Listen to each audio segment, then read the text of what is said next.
Cordelia Ashworth stood before the floor-length mirror in her Beacon Hill dressing room, adjusting the emerald brooch that had belonged to her grandmother.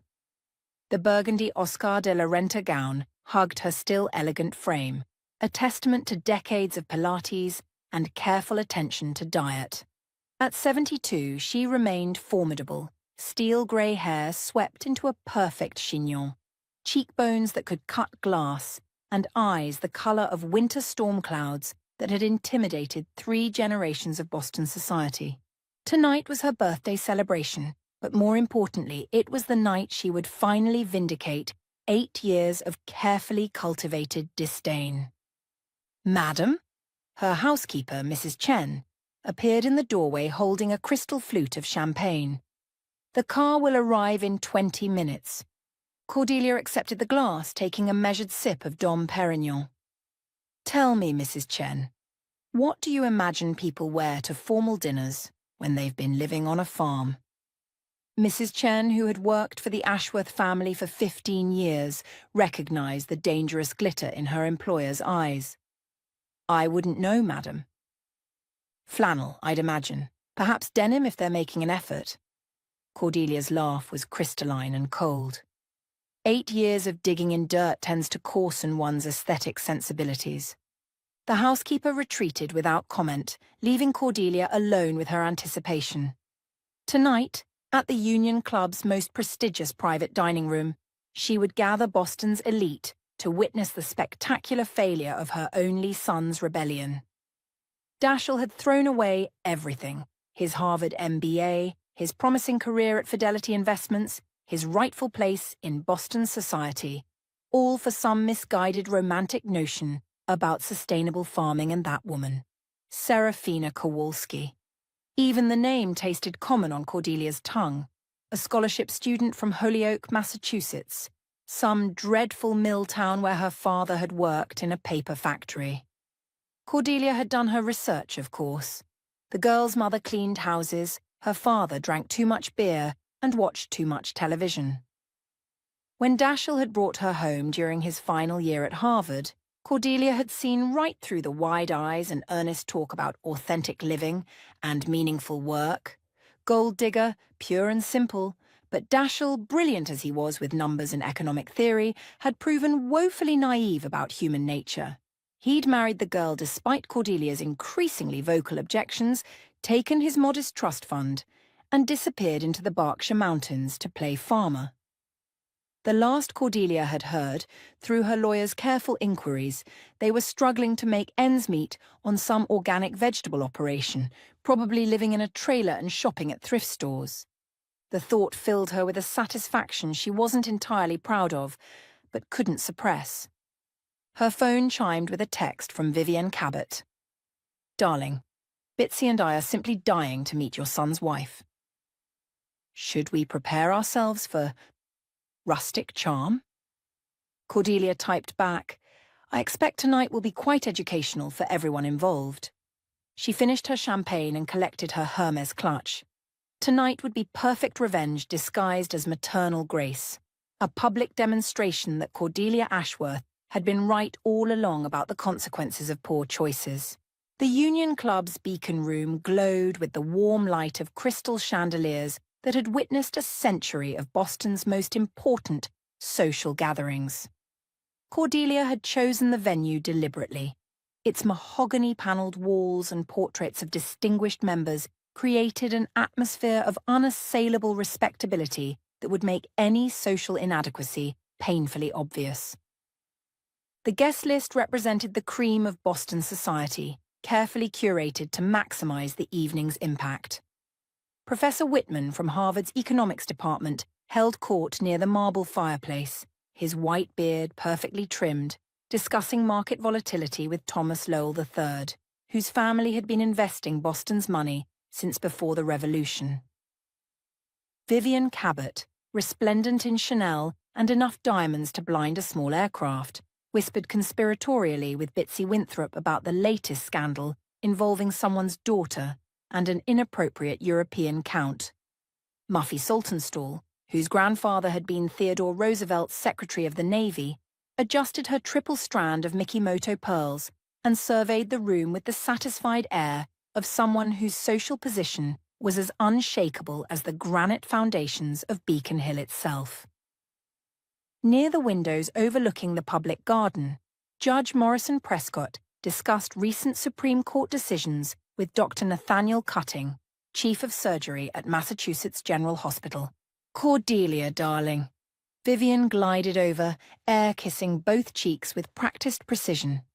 "You look absolutely divine. 72 never looked so elegant." "Thank you, dear." Cordelia accepted the compliment as her due. "I do hope everyone is prepared for an interesting evening." "Oh, we're all simply breathless with anticipation," Bitsy chimed in, her voice carrying the kind of breathless excitement usually reserved for particularly scandalous gossip. "It's been simply ages since any of us have met your Dashiell. And his wife. What was her name again?" "Serafina," Cordelia replied, pronouncing each syllable with delicate distaste, "though I imagine she goes by something more casual these days." Professor Whitman approached their circle, brandy snifter in hand. "Your boy was one of my brightest students, Cordelia. Brilliant thesis on sustainable economic models and rural development. Bit idealistic, perhaps, but the mind was sharp as a razor. Shame he didn't pursue academia." "Yes," Cordelia agreed, her smile growing sharper. "Dashiell always did have more theory than practical sense. I'm afraid reality has a way of tempering such enthusiasms." "Indeed," Whitman nodded sagely. "Though I must say I admired his conviction. Not many young men would walk away from a guaranteed partnership track at Fidelity to pursue their principles." Cordelia's jaw tightened almost imperceptibly. Even now, 8 years later, she couldn't understand how anyone could admire such foolishness. Principals didn't pay for Beacon Hill brownstones or memberships to exclusive clubs. Principals didn't secure one's children's futures or maintain the social connections that had taken generations to build. "Speaking of principals," Thomas Lowell interjected with a dry chuckle, "I heard through the grapevine that your son and his wife have been trying to make a go of some organic farming venture out in the Berkshires. Admirable in theory, I suppose, but rather impractical in execution." "Organic farming?" Muffy laughed, the sound like silver bells with a slightly discordant note. "How perfectly quaint. I imagine it's rather like playing house, but with vegetables instead of dolls." The circle of Boston's finest shared a polite chuckle at this observation, the kind of gentle mockery that passed for wit in their rarefied atmosphere. Cordelia felt a warm glow of vindication spreading through her chest. Even before Dashiell and Serafina arrived, her friends were already primed to see them as curiosities, failed experiments in bohemian living. Judge Prescott joined their group, his imposing figure commanding immediate attention. "Cordelia, a lovely gathering as always. I understand we're to meet your son tonight. I remember him as a boy. Quite serious, always asking probing questions about legal precedents and constitutional law. I rather thought he might follow in your late husband's footsteps and read law." "Dashiell had many opportunities," Cordelia replied carefully. "Unfortunately, he chose to pursue alternative paths." "Ah, yes, the farming venture." The judge's tone suggested he might have been discussing someone's decision to take up interpretive dance or professional unicycling. "Well, perhaps the experience will teach him valuable lessons about the real world. Sometimes young people need to fail in order to appreciate the wisdom of their elders." The conversation was interrupted by the arrival of more guests. The Wendells, the Coolidges, and Dr. Helena Fairfax, the formidable director of the Museum of Fine Arts, whose opinions on culture and society carried the weight of papal decree in Boston's social circles. "Cordelia!" Dr. Fairfax swept forward in a cloud of fracas perfume and intellectual authority. "What a delightful surprise to receive your invitation. I understand this evening holds special significance beyond your birthday celebration." "Indeed," Cordelia replied, her eyes glittering. "Dashiell and his wife will be joining us. It's been far too long since they've experienced proper society." Dr. Fairfax raised one perfectly sculpted eyebrow. How fascinating. I do so enjoy meeting people who've chosen unconventional paths. It provides such interesting perspective on the choices we make in life. As the evening progressed and the champagne flowed, the conversation inevitably turned to speculation about the absent guests of honor. The assembled company, lubricated by alcohol and the prospect of witnessing social awkwardness, grew increasingly bold in their observations. "I heard they're living in some sort of commune situation," whispered Eleanor Winthrop, Bitsy's sister-in-law, who collected gossip with the same fervour others devoted to rare stamps. "Shared resources, group meals, that sort of thing." "A commune?" gasped Dr. Cutting's wife, Priscilla, clutching her pearls as if they might protect her from such radical ideas. How perfectly dreadful. What next? Meditation circles and vegetarian diets? Professor Whitman stroked his beard thoughtfully. Now, let's not prejudge. Some of history's greatest innovations have come from those willing to challenge conventional wisdom. Though I grant you, the transition from high finance to agriculture must have been jarring. "Jarring is one word for it," Thomas Lowell remarked dryly. "I imagine impoverishing might be another. Farming is notoriously unprofitable unless one has significant capital reserves and extensive experience. Starting from scratch with romantic notions about the land." He shook his head with the confidence of someone whose family had been successfully investing other people's money for 2 centuries. Cordelia basked in the gentle mockery, feeling vindicated with each skeptical comment. She had known from the beginning that Dashiell's rebellion would end in failure and humiliation. Tonight, she would be proven right in front of everyone who mattered. The grandfather clock in the corner chimed 8:30. "They should be arriving any moment," Cordelia announced, smoothing her gown and checking her reflection in the mirror above the sideboard. Everything was perfect. The room, the guests, the stage set for her triumph. "I do hope they haven't gotten lost," Vivian said with mock concern. "These country folk sometimes find city navigation challenging." The heavy oak doors to the beacon room opened with their characteristic groan, and a murmur of anticipation rippled through the assembled guests. Cordelia turned toward the entrance, her practiced smile of maternal welcome already in place, ready to play her role as the gracious but long-suffering mother, welcoming home her wayward children. The smile froze on her lips like ice forming on a winter pond. The couple who entered bore no resemblance whatsoever to the shabby, defeated farmers she had conjured in her imagination. Dashiell strode through the doorway with a confidence that seemed to emanate from deep within, wearing what was unmistakably a bespoke tuxedo cut by a master tailor.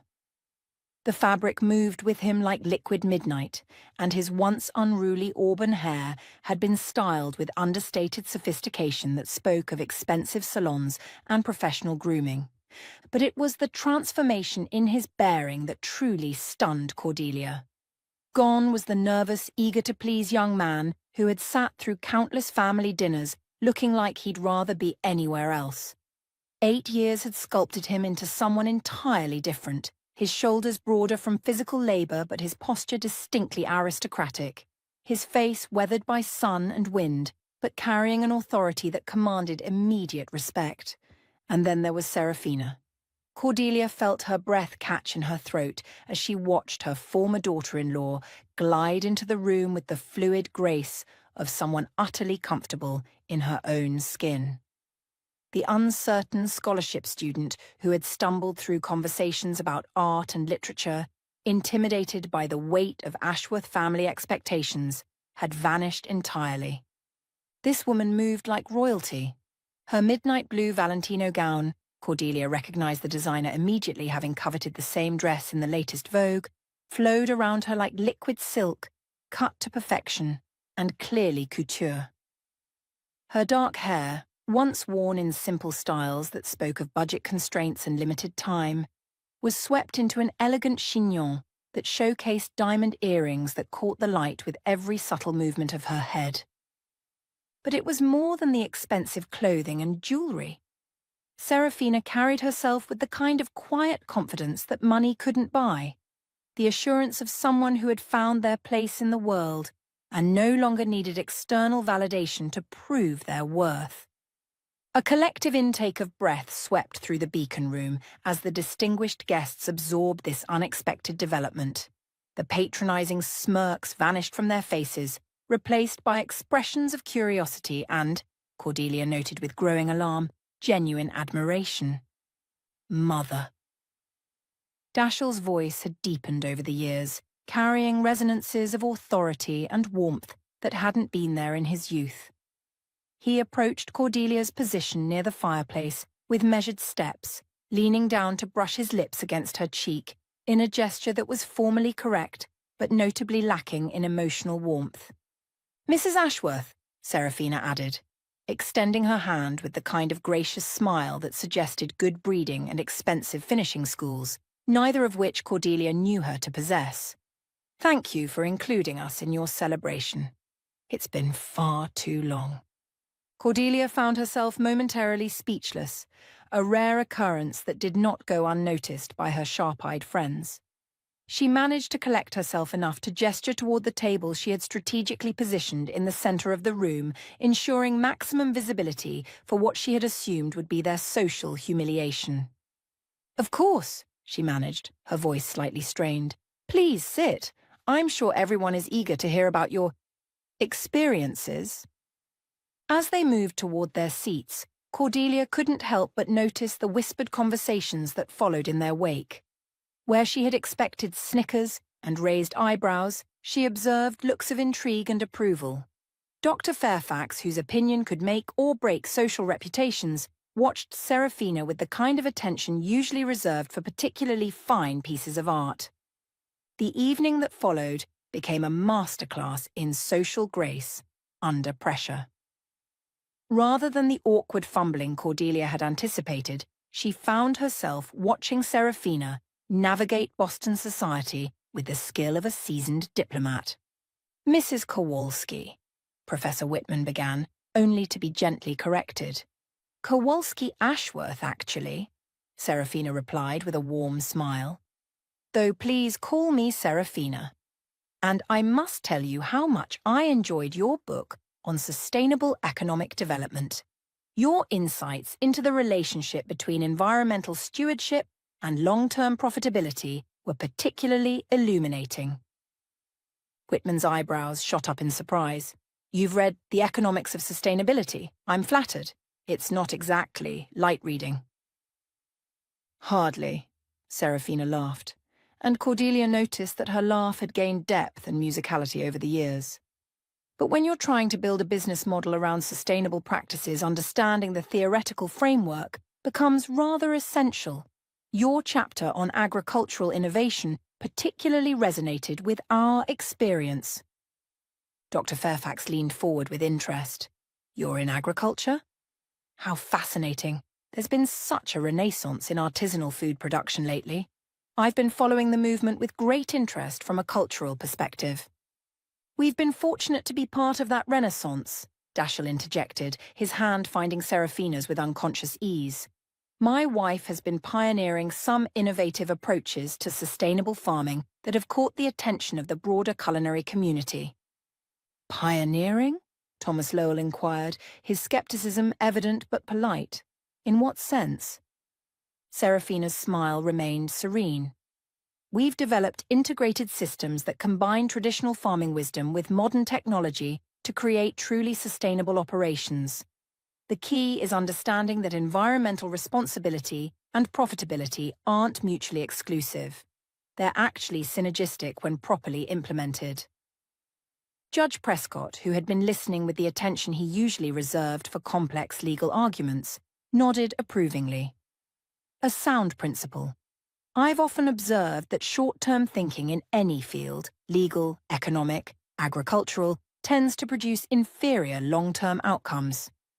"Exactly," Serafina agreed, "which is why we've focused on building systems that improve over time rather than depleting resources for immediate gain. It requires patience and significant upfront investment, but the returns, both financial and environmental, have exceeded our expectations." Cordelia listened to this exchange with growing bewilderment. This was not the conversation she had envisioned. Where were the stammered explanations of failure? The embarrassed admissions of financial hardship? Instead, she was watching her daughter-in-law hold her own in a discussion with some of Boston's most distinguished minds, speaking with authority about complex topics that clearly went far beyond simple vegetable gardening. "And what exactly is the scale of your operation?" Dr. Cutting inquired, his surgical precision extending to his questioning. Dashiell and Serafina exchanged a glance before he answered. "We've grown beyond what either of us initially envisioned. What started as a small farm has expanded into a comprehensive operation that includes direct sales, wholesale distribution, and most recently, restaurant partnerships." "Restaurant partnerships?" Vivian's voice rose slightly, her social antennae detecting something significant. "Here in Boston?" "Among other places," Serafina replied modestly. "We've been blessed with wonderful support from the culinary community. Chefs who share our commitment to quality and sustainability have been eager to work with us." Muffy Saltonstall, who prided herself on knowing every restaurant worth knowing in Boston, leaned forward with interest. "Which restaurants, if you don't mind my asking? I'm always curious about sourcing when I dine out." It was then that Serafina reached into her beaded clutch. Cordelia noticed it was Judith Lieber, easily worth several $1,000s, and withdrew an elegant business card. The cardstock was heavy, cream-coloured, with raised lettering that spoke of expensive printing. She slid it across the table to Cordelia, with a gesture that seemed casual, but felt weighted with significance. Cordelia's eyes focused on the text, and she felt the world tilt slightly on its axis. Serafina Kowalski Ashworth, Executive Chef and Owner Harvest, and Hearth Restaurant Group, Boston. New York, Portland. The address listed was in the South End, in one of the converted warehouse buildings that had become synonymous with Boston's most innovative dining scene. Cordelia's hands trembled slightly as she read the card again, certain she must be misunderstanding something. "You own restaurants?" The question escaped her lips before she could stop it, her carefully maintained composure cracking like ice under pressure. "We've been fortunate," Serafina replied, her tone remaining modest despite the obvious pride in her eyes.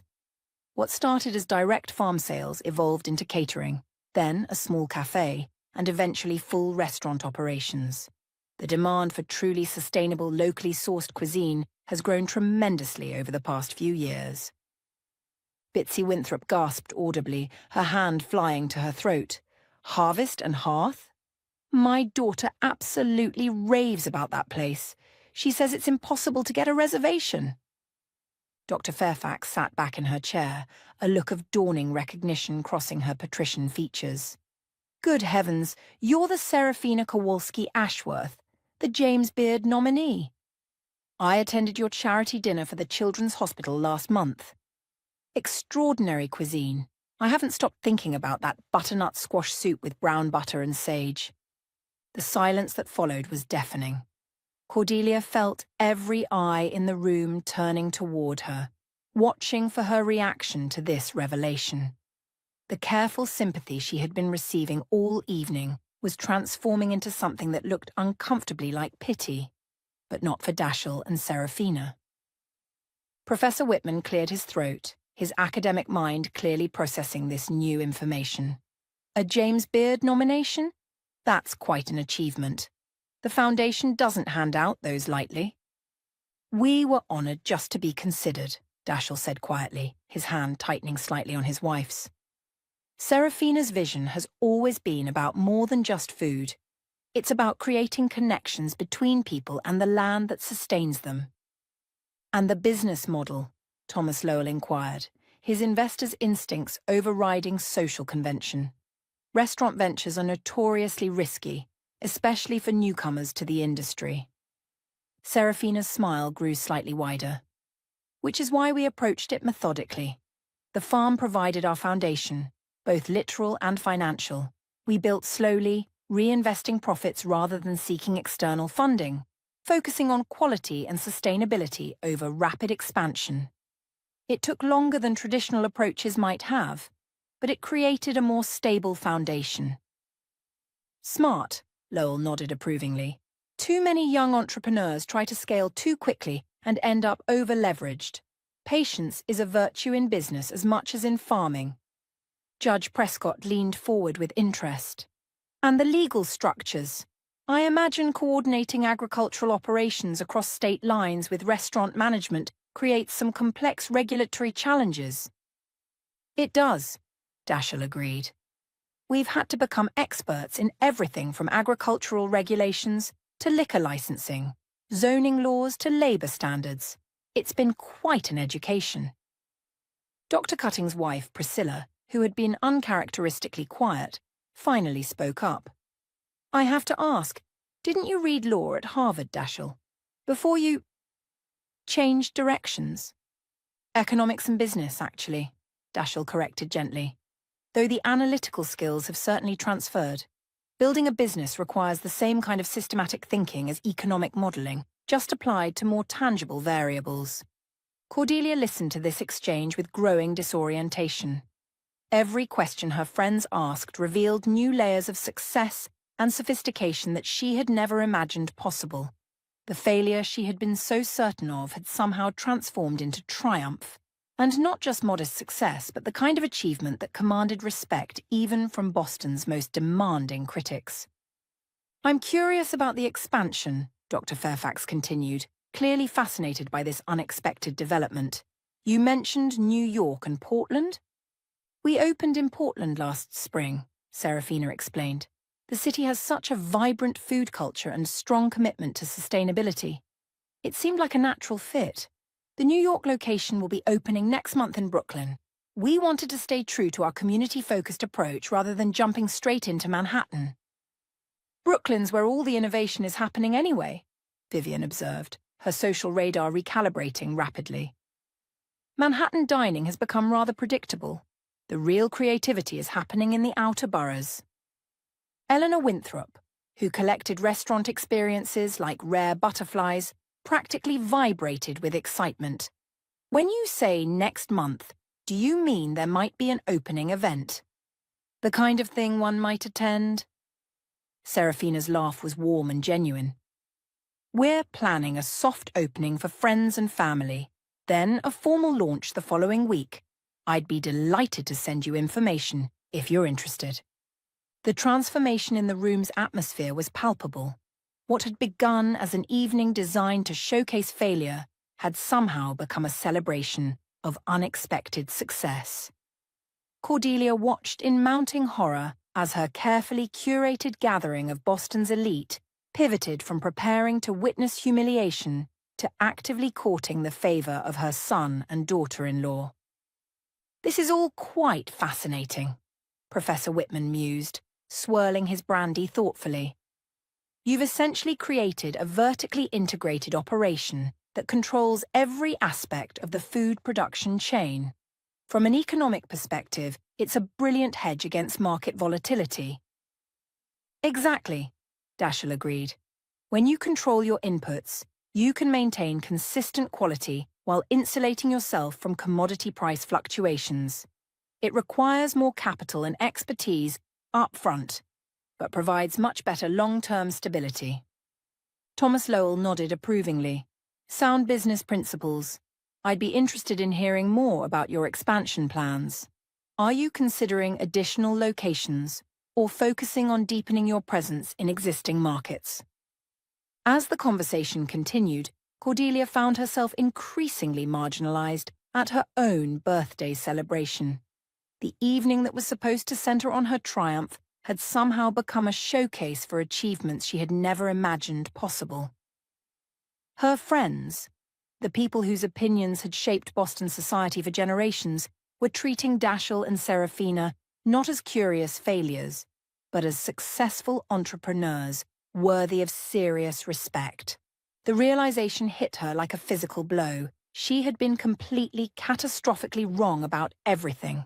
The fairy tale narrative she had constructed, about the practical daughter-in-law who would inevitably drag her son down into poverty and obscurity, had been nothing more than wishful thinking, born of her own prejudices and wounded pride. Instead of failing, they had built something remarkable. Instead of confirming her wisdom, their presence tonight was highlighting her short-sightedness.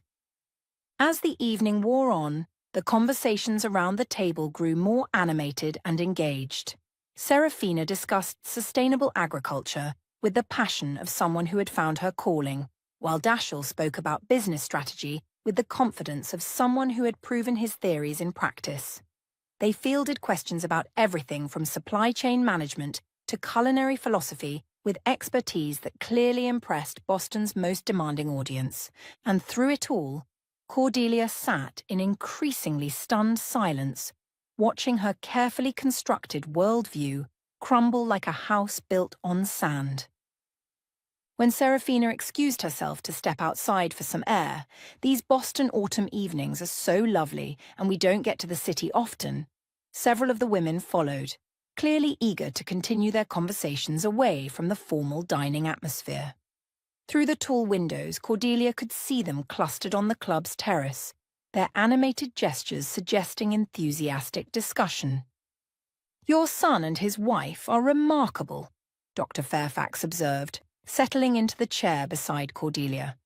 "I must admit, I had certain preconceptions about people who leave traditional career paths for agriculture. But their approach is sophisticated and thoughtful. They've clearly built something substantial." "Yes," Cordelia managed, her voice sounding strange to her own ears. "Substantial." "The James Beard nomination alone is quite an achievement," Professor Whitman added. "But to build a successful restaurant group while maintaining the agricultural operations that supply them? That requires exceptional skill and vision." Judge Prescott nodded agreement. "I've seen many business ventures cross my desk over the years, both in legal practice and in bankruptcy court. The integrated approach they've taken shows unusual wisdom for people so young. They've built multiple revenue streams that support each other rather than competing for resources. Most impressive of all," Thomas Lowell concluded, "is that they appear to have done it without sacrificing their principles. It's rare to see people succeed commercially while maintaining their idealistic goals. Usually one gives way to the other." As the men continued their discussion, analysing Dashiell and Serafina's achievements with the kind of serious attention usually reserved for major economic developments, Cordelia felt herself sinking deeper into a morass of regret and humiliation. Every word of praise felt like an indictment of her own judgment, every expression of admiration a reminder of opportunities missed and relationships damaged by her stubborn pride. When the group rejoined them from the terrace, their faces glowing with the crisp autumn air and continued conversation, Serafina approached Cordelia's chair with a grace that seemed effortless. "Mrs. Ashworth," she said quietly, her voice carrying just far enough for Cordelia to hear, but not so far as to draw the attention of others. "I wanted to thank you for this evening. It's been wonderful to reconnect with Dashiell's Boston connections." Cordelia looked up into her daughter-in-law's face, searching for some sign of triumph or vindication, some indication that this had all been planned as revenge for years of slights and rejections. Instead, she saw only genuine warmth and what looked uncomfortably like sympathy. "I also wanted you to know," Serafina continued, "that our door is always open. Dashiell misses his mother more than he's willing to admit, and I think you might find that the Berkshires have more to offer than you might expect." The simple kindness of the gesture, offering reconciliation when she had every right to demand apology, hit Cordelia harder than any accusation or recrimination could have. She opened her mouth to respond, but found herself unable to form words that might adequately address the magnitude of her misjudgment. Serafina seemed to understand her struggle. "There's no rush," she said gently. "But family is important, and time is precious. I hope you'll consider it." As Dashiell and Serafina made their gracious farewells to the assembled guests, exchanging business cards with some, promising to follow up on various invitations and opportunities, generally conducting themselves with the polish of seasoned diplomats. Cordelia remained seated at the head of the table, feeling ancient and small.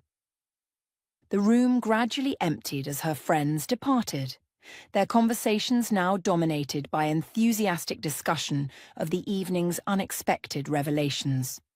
Through fragments of overheard commentary, Cordelia gathered that several of them were already making plans to visit Harvest and Hearth, while others spoke of potential business opportunities and social connections. "Remarkable young woman," she heard Dr. Fairfax saying to Vivienne as they collected their wraps.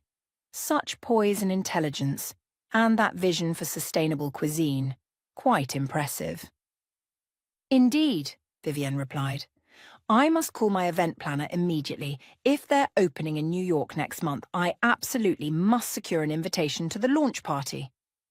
When the last guest had departed and Cordelia found herself alone in the beacon room, surrounded by the detritus of her spectacular miscalculation, she finally allowed herself to confront the full magnitude of what had occurred. She had orchestrated this evening as a public vindication of her judgment, a demonstration that her disapproval of Dashiell's choices had been wise and prescient. Instead, she had succeeded only in showcasing her own blindness and prejudice before the very people whose opinions mattered most to her. The crystal chandeliers above cast dancing shadows on the mahogany walls as Cordelia sat in the gathering quiet, finally understanding the true cost of her pride. She had spent 8 years nurturing her resentment and sense of righteousness, 8 years convincing herself that she had been the injured party in her estrangement from her son. Now, faced with irrefutable evidence of their success and grace in the face of her deliberate cruelty, she realized that she had not been protecting her family's dignity. She had been destroying it through her own small-mindedness and stubborn refusal to admit error. The grandfather clock chimed 11 as Cordelia finally rose from her chair and gathered her things. Outside, Beacon Street stretched before her in the lamplight, the familiar geography of her privileged world suddenly feeling foreign and uncertain. As her driver helped her into the car for the short journey home, Cordelia caught sight of her reflection in the window glass. The face that looked back at her was that of an old woman who had confused social position with wisdom, wealth with worth, and control with love. For the first time in 8 years, she began to wonder what it might cost to swallow her pride, and whether she still possessed the courage to try.